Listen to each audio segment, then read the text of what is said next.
Good morning friends and welcome to the pre-market view. Friends, we had a weak session in the US markets and they were down about 1.6 to 1.7% as the result season which is underway has not been good so far, and from the companies about 550 odd which have announced the numbers, 60% of the companies in US have failed to deliver the expectations, and that is one of the reasons why we are seeing this weakness, particularly in the technology space.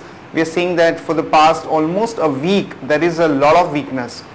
Even European markets were down about 0.35 to almost 1%, and the EU summit which ended actually did not have any conclusive solution for the Spain and Greece issues which are underway.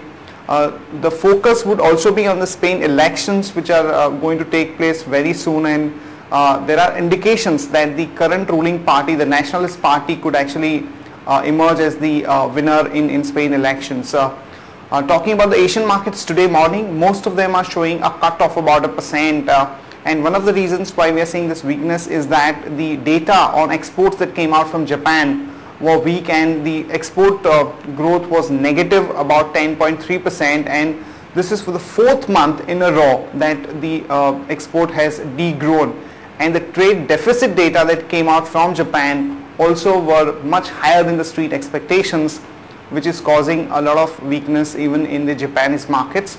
Talking about the flows, friends, FIs were net buyers to the tune of about 80 crore in the cash market. However, the domestic institutions were sellers to the tune of about 250 odd crore. Overall, it's proving to be a bit lackluster session even for our markets, as we have been pointing out that the market is not able to cross hurdles over 57.20 and 57.50 for a long time.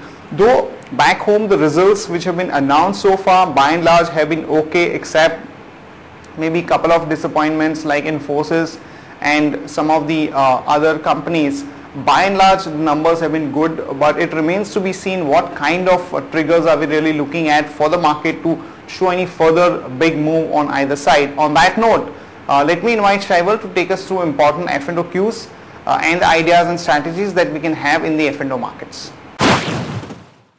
Good morning friends. From past couple of trading sessions we have been seeing there are some sharp bounces in the market from the lower levels, but on the higher side markets are unable to sustain above say 5720, 5750 odd mark, due to which we have been seeing during the second half of the session continuous selling pressure has been emerging in the market.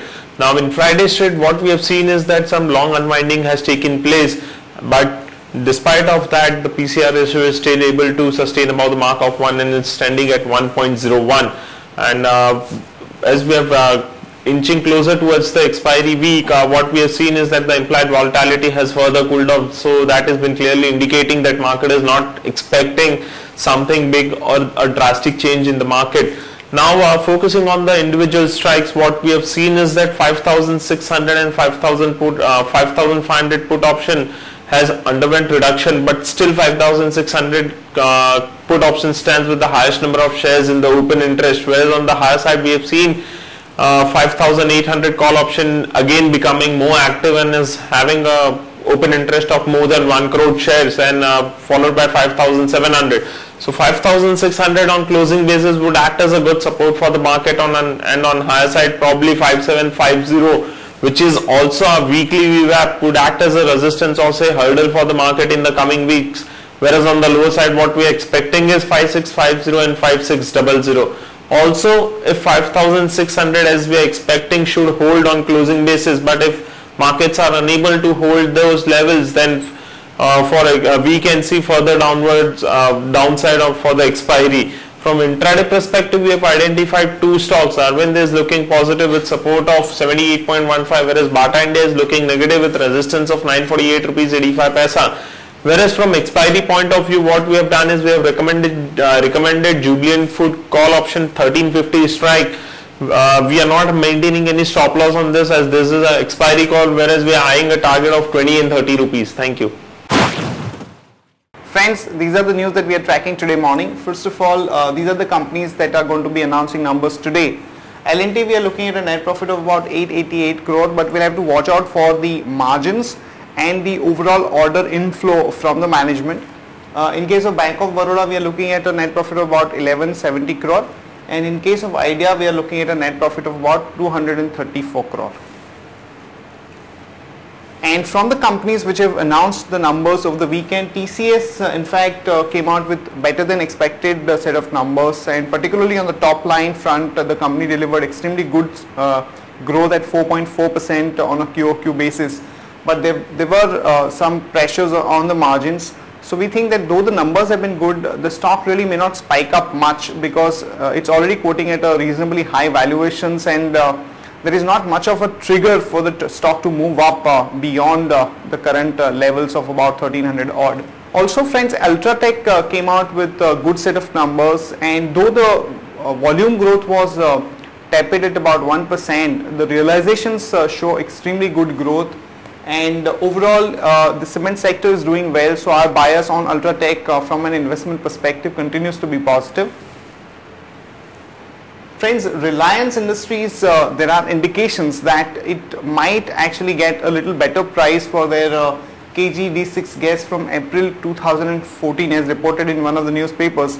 Remember friends that this tussle between Reliance Industries and the government is going on the gas production front and on the pricing that it should get for the gas, because currently it's supplying at about $4.4 MMBTU, whereas the prevailing price is much higher. So once we have a resolution of this issue and company gets a little better price, and also on the production front we have some clarity, the stock could actually move up, but because of this tussle the stock has remained subdued. ONGC has indicated that it's likely to have a production sharing for their KG-D6 basin with Reliance Industries. That's a good news for ONGC because it will be able to start production pretty quickly by sharing the infrastructure of Reliance. So one can go long there with the stop loss of 273 and a target of about 287 to 293. And in other updates friends, on 2G auctions also there was a tepid response. Those 6 telecom majors like Bharti, Idea, Vodafone and few others have participated.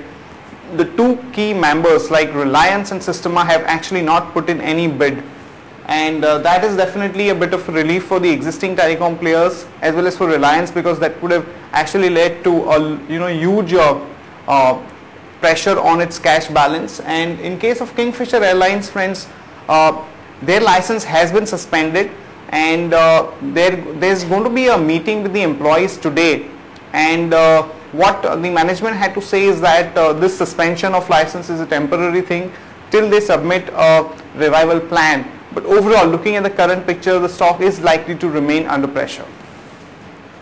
That's it from all of us friends. See you tomorrow at the same time.